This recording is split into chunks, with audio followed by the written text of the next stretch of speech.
ನಾ ಇವತ್ತು chest workout ಮಾಡೋದು ಹೆಂಗೆ ಅಂತಂದು ಹೇಳ್ತೇನೆ. ಚೆಸ್ಟ್ ಒಳಗೆ 3 ಮಜಲ್ ಇರ್ತಾವೆ. ಇದು ಮೇಲೊಂದು, ಇಲ್ಲ ಮಿಡ್ಲೊಂದು, ಲಾಸ್ಟಿಗೆ ಒಂದು ಇರ್ತೈತಿ. ಅದನ್ನು ಹೆಂಗೆ ಯಾವ ಆ್ಯಂಗಲ್ನಾಗ ಕೈ ಹಿಡಿದು ಹೊಡೆದ್ರೆ ಯಾವ ಮಜಲಿಗೆ ಹೊಡೆದ್ಬೇಕು ಅಂತಂದು ಹೇಳ್ತೇನೆ ನಾ ಈಗ. ಹಾಂ, ಈಗ ಮಿಡ್ಲ್ ಚೆಸ್ಟ್ ಇದನ್ನು ಟ್ರೈನ್ ಮಾಡ್ಬೇಕಂತಂದ್ರೆ ನಮ್ಮದು ಕೈ ಇರ್ತದಲ್ಲ, ಶೋಲ್ಡರ್ ಮೊಣಕೈ ಇಷ್ಟು ಸ್ಟ್ರೇಟ್ ಇರ್ಬೇಕು, ಹಿಂಗೆ ಸ್ಟ್ರೇಟ್. ಅದನ್ನು ಹೊಡೆದು ತೋರಿಸ್ತೇನೆ ಅವನು.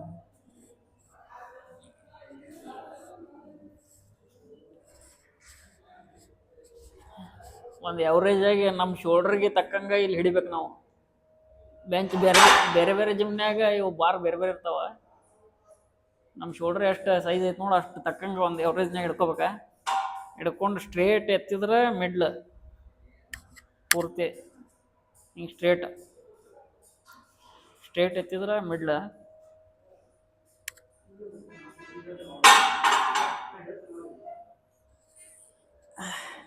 ಇದನ್ನು ಬೆಂಚ್ ಅಪ್ ಮಾಡಿ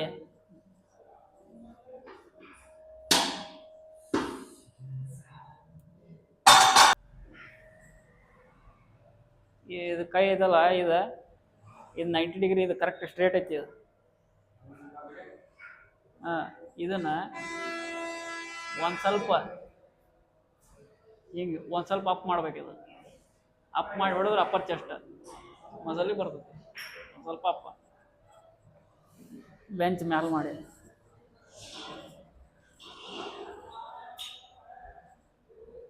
ಇದು ಸೇಮ್ ನಮ್ಮ ಶೋಲ್ಡ್ರ್ ಅಳತಿಗೆ ತಕ್ಕಂಗೆ ಒಂದು ಸ್ವಲ್ಪ ಹಿಡ್ಕೋಬೇಕು. ಅಪ್ ಎಬ್ಸ್ಬೇಕು. ಬಾರ್ ಒಂದು ಸ್ವಲ್ಪ ಅಪ್ ಇಡಲಿ.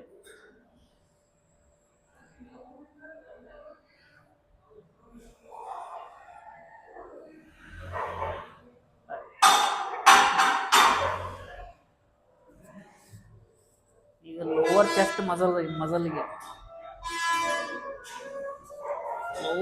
ಮಜಲ್ಗೆ ಪೂರ್ತಿ ಡೌನ್ ಮಾಡ್ಬೇಕು. ಫುಲ್ ಡೌನ್ ಮಾಡ್ಬೇಕು. ಈಗ ಕೈ ಸ್ಟ್ರೇಟ್ ಹಿಡಿದು ಹೊಡಿತೀವಲ್ಲ, ಸ್ಟ್ರೇಟ್ ಅಪ್ ಹಿಂಗೆ ಹೊಡೆದಂಗೆ ಸೇಮ್ ಲೋವರ್ ಚೆಸ್ಟಿಗೆ ಕೈ ಸ್ವಲ್ಪ ಬೆಂಡ್ ಮಾಡ್ಬೇಕು. ಹಿಂಗೆ ಬೆಂಡ್ ಮಾಡಿ ಹೊಡಿಬೇಕು, ಅಂದ್ರೆ ಲೋವರ್ ಚೆಸ್ಟಿಗೆ ಬೀಳ್ತದೆ.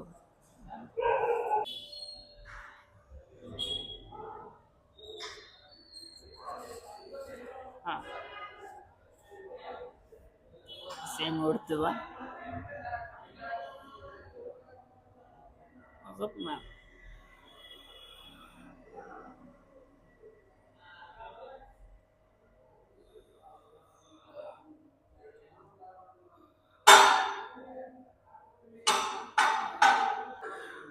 ಇಷ್ಟ ಬೆಂಚ್ ಪ್ರೆಸ್ ಹೊಡಿಯೋದು ವಿಧಾನ. ಆವಾಗ ಬಾರ್ಬೆಲ್ ಪ್ರೆಸ್ ಹೊಡೆದ್ವಲ್ಲ, ಅದು ಎರಡು ಸೈಡ್, ಒಂದು ಸೈಡ್ ಲೋಡ್ ಜಾಸ್ತಿ, ಒಂದು ಸೈಡ್ ಲೋಡ್ ಕಮ್ಮಿ ಬಿದ್ರೆ ಗೊತ್ತಾಗೋದಿಲ್ಲ. ಡೆಂಬೆಲ್ಸ್ ತೊಗೊಂಡು ಹೊಡೆದ್ರೆ ಎರಡೂ ಕಡೆಗೂ ಲೋಡ್ ಬೀಳ್ತೈತೆ. ಅದಕ್ಕೆ ಡೆಂಬೆಲ್ಸನ್ನು ಹೊಡಿಬೇಕು. ಡೆಂಬೆಲ್ಸ್ ಒಳಗೆ ಹೆಂಗಪ್ಪ ಅಂದ್ರೆ, ಇದು ಫ್ಲ್ಯಾಟ್ ಬೆಂಚ್ನಾಗ ಹಿಂಗೆ ಸ್ಟ್ರೇಟ್ ಹಿಡ್ಕೊಂಡು ಹೊಡೆದ್ರೆ ಮಿಡ್ಲ್ ಚೆಸ್ಟ್ ಹೊಡೆದು ತೋರಿಸ್ತೇನೆ ನೋಡಿ.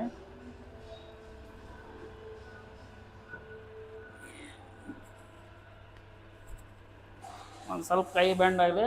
ಇದು ಸೀದಾ ಎದಿ ಕಡೆಗೆ ಇರ್ಬೇಕು, ಫುಲ್ಲು ಡೌನ. ಆಮೇಲೆ ಅಪ್ಪು ಒಂದು ಸ್ವಲ್ಪ ಕೊಡಿಸ್ಬೇಕು ಹಿಂಗೆ, full down, up, full down, up.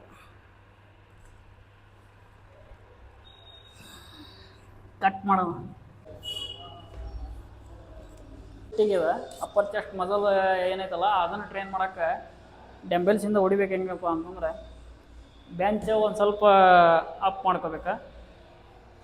Correct ಐತಿಲ್ಲ ಅಂತ ಚೆಕ್ ಮಾಡ್ಕೋಬೇಕು. ಚೆಕ್ ಮಾಡ್ಕೊಂಡು ಇವು ಡೆಂಬೆಲ್ಸ್ ಏನದಾವಲ್ಲ, ಡೆಂಬೆಲ್ಸ್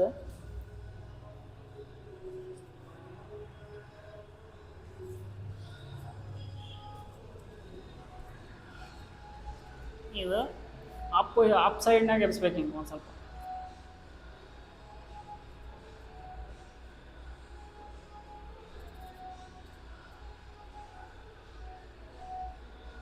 ಒಂದು ಸ್ವಲ್ಪ ಮೊಣಕೈ ಬೆಂಡ್ ಮಾಡ್ಬೇಕು. ಕಾಲು ಕಡೆಗೆ ಬೆಂಡ್ ಮಾಡಿ ಸ್ಟ್ರೇಟ್ ಡೆಂಬೆಲ್ ಸೀದಾ ಮುಖಕ್ಕೆ ನಿಯರ್ ಇರ್ಬೇಕು. ಅಲ್ಲಿ ಫ್ಲ್ಯಾಟ್ ಬೆಂಚ್ನಾಗ ಚೆಸ್ಟಿಗೆ ನೀರು ಇರ್ಬೇಕು, ಅಪ್ಪರ್ ಬೆಂಚಿಗೆ ಮುಖಕ್ಕೆ ನೀರು ಇರ್ಬೇಕು ಮೇಲೆ ಹೋದ್ಮೇಲೆ. ಆಮೇಲೆ ಸ್ಟ್ರೇಟ್ ಅಪ್ಪರ್ ಚೆಸ್ಟ್ ಮಸಲ್ಗೆ ಎಫೆಕ್ಟ್ ಆಗ್ತದೆ.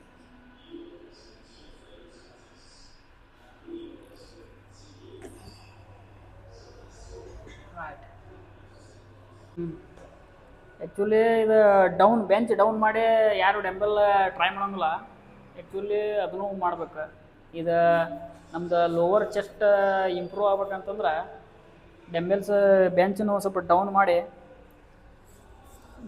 ನೋಡ್ರಿ ನಾನು ತೋರಿಸ್ತೇನೆ. ಫುಲ್ ಡೌನ್ ಮಾಡಬೇಕಾ?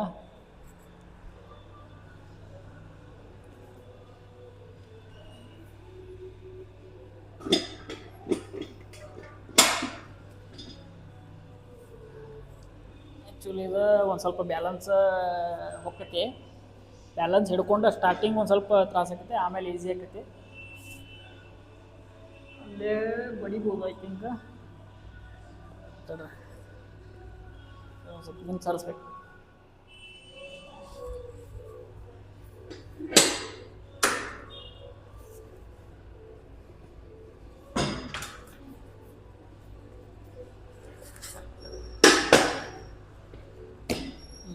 ಪರ್ಫೆಕ್ಟ್.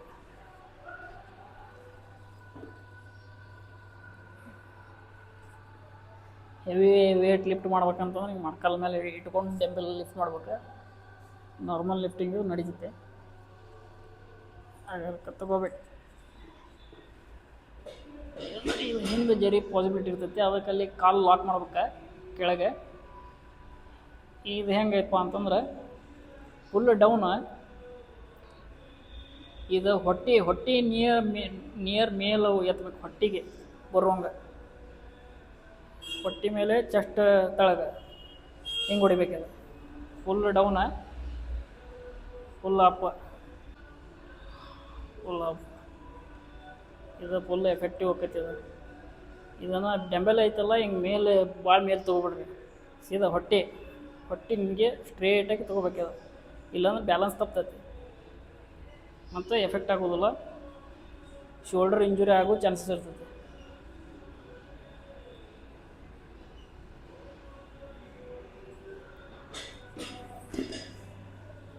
ರೈಟ್.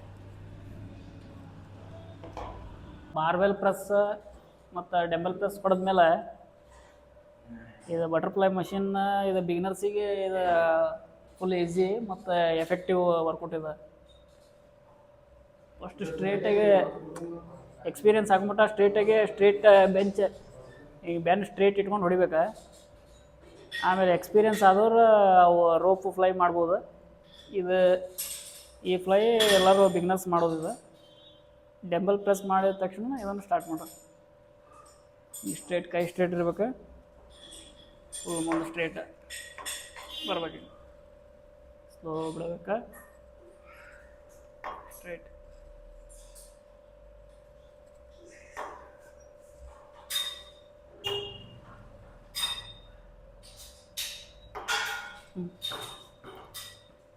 ಚೆಸ್ಟ್ನಾಗ ಕಂಪಲ್ಸರಿ ಇನ್ಕ್ಲೂಡ್ ಮಾಡ್ಕೊರಿ.